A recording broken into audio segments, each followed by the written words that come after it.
Naoum, chapitre 1. Proclamation sur Ninive. Livre de la révélation reçue par Naoum d'Elkosh. L'Éternel est un Dieu qui ne tolère pas le mal et qui le fait payer. L'Éternel fait payer, sa fureur est terrible. Il fait payer ses adversaires, il garde son ressentiment contre ses ennemis.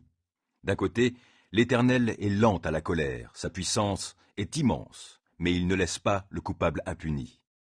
L'Éternel fraie sa route dans l'ouragan et la tempête, et les nuées sont la poussière que soulèvent ses pieds. Il menace la mer, et il la met à sec.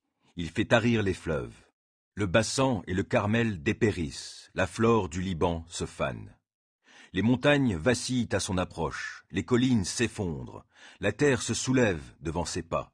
Tout l'univers est bouleversé avec ceux qui l'habitent. S'il se met en colère, qui pourra subsister? Et qui y tiendra quand son courroux s'enflamme? Car sa fureur se répand comme un incendie, les rochers se renversent à son approche. Mais l'Éternel est bon, il est un sûr abri au jour de la détresse, et il prend soin de ceux qui se confient en lui. Par un flot qui déborde, il détruira Ninive totalement, et il repoussera ses ennemis dans les ténèbres. Que complotez-vous donc à l'encontre de l'Éternel? C'est lui qui est l'auteur de destruction totale, et la détresse ne reparaîtra pas une seconde fois. Ils sont pareils à un fourré d'épines enchevêtrées. Tout imbibés qu'ils sont de vin, ils seront consumés totalement, comme du chaume sec. C'est de toi qu'est venu celui qui, contre l'Éternel, trame le mal, et qui conçoit des desseins criminels. L'Éternel dit ceci: bien que vos ennemis soient au complet et très nombreux, ils n'en seront pas moins moissonnés sans retour, et ils disparaîtront. Si je t'ai humilié, ô peuple de Juda, je ne le ferai plus. Et je vais maintenant briser le joug qu'il fait peser sur toi, j'arracherai tes chaînes. Mais quant à toi, voici ce que décrète l'Éternel contre toi. Tu n'auras pas de descendance qui perpétue ton nom. Je ferai disparaître du temple de tes dieux les idoles taillées, les statues de métal fondu. Je prépare ta tombe, car toi, tu ne vaux rien. Naoum 2.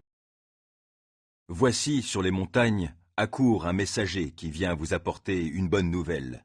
Il annonce la paix. Célèbre donc tes fêtes, ô peuple de Juda, et accomplis tes vœux, car désormais il ne passera plus chez toi, le criminel, il sera retranché entièrement. Celui qui va te disperser s'avance contre toi, Ninive. Garde ta forteresse, surveille tes chemins, et rassemble ton énergie, affermis bien tes forces. Car l'Éternel restaure la gloire de Jacob, oui, il va rétablir la grandeur d'Israël. En effet, les pillards les avaient dépouillés, et ils avaient brisé les sarments de leurs vignes. Les boucliers de ces guerriers sont teints en rouge, et ces vaillants soldats sont vêtus d'écarlate. Alors qu'ils se préparent.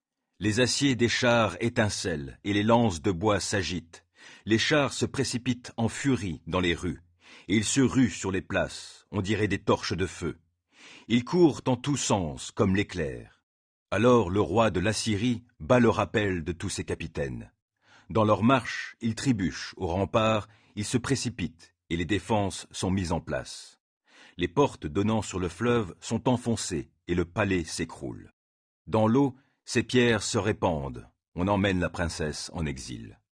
Ses suivantes gémissent comme des colombes plaintives, elles se frappent la poitrine. Ninive est comme un bassin fissuré qui ne retient plus l'eau dont il était rempli. Les voilà qui s'enfuient. Arrêtez, arrêtez! Mais nul ne se retourne. Pillez tout son argent et raflez tout son or. Ses richesses sont sans limite, elle est remplie d'objets précieux de toutes sortes. Sac, saccage et carnage. Hélas, les cœurs défaillent et les genoux flageolent. Les voilà qui tremblent de tout leur corps. Les visages de tous sont blancs comme des linges. Qu'est devenu cet antre du lion, ce domaine où les lionceaux se repaissaient des proies que le lion était allé chercher sans qu'il soit dérangé? Le lion déchirait les proies pour ses petits, il étranglait pour ses lionnes, il remplissait son antre de ses proies et sa tanière de chair déchiquetée. Je vais m'en prendre à toi, déclare l'Éternel, le Seigneur des armées célestes. Je viderai ton trou en l'enfumant. Alors tes lionceaux seront dévorés par l'épée. Je mettrai fin sur terre à tes rapines, et la voix de tes émissaires, on ne l'entendra plus. Naoum 3. Malheur à toi, ô ville, qui te repaît de sang, ville où tout n'est que fraude et extorsion, qui ne met pas de terme à toutes ces rapines. Fouet qui claque, fracas des roues, des chevaux au galop, déferlement de chars, charge des cavaliers, flamboiement des épées, éclairs des lances, blessés sans nombre, amas de corps, à perte de vue, des cadavres. On trébuche sur les cadavres. Tout cela, c'est à cause des nombreuses débauches de la prostituée à la beauté si séduisante, experte en sortilèges, qui asservissait les nations par ses prostitutions, de même que les peuples par ses enchantements. Je vais m'en prendre à toi, l'Éternel le déclare, le Seigneur des armées célestes, et je vais retrousser tous les pans de ta robe jusque sur ton visage. Je t'exhiberai nu aux autres peuples, j'exposerai ta honte devant tous les royaumes. Je jetterai sur toi des masses d'immondices et je t'avilirai. Je te donnerai en spectacle. Tous ceux qui te verront s'enfuiront loin de toi en criant « Ninive est détruite ! Qui aurait pitié d'elle ?»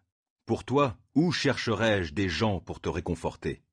As-tu quelque avantage sur la ville de Thèbes, qui était installée entre les bras du Nil, encerclée par les eaux, protégée par le fleuve qu'elle avait pour rempart?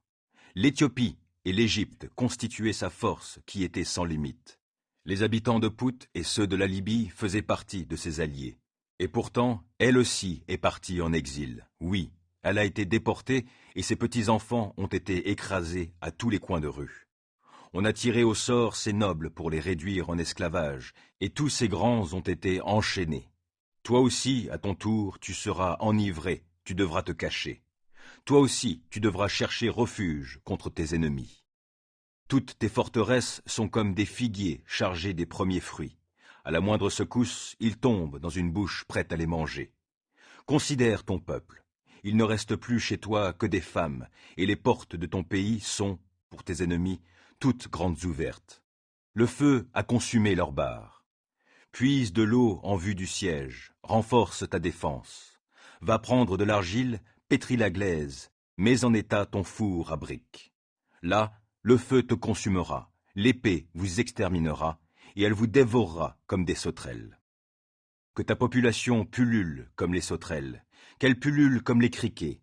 Tu as multiplié tes commis voyageurs, ils surpassent en nombre les étoiles du ciel, tout comme des criquets font éruption, puis prennent leur envol. Ils pullulaient, tes inspecteurs, comme des sauterelles, tes officiers grouillés comme des essaims de criquets. Ils se posent dans une haie par un jour de froidure. Dès que le soleil brille, les voilà envolés, et disparus, on ne sait où. Roi d'Assyrie, tes dirigeants sont endormis de leur dernier sommeil. Tes nobles sont couchés à terre, toutes tes troupes sont dispersées sur les montagnes, et nul ne les rassemble. Irrémédiable est ton désastre.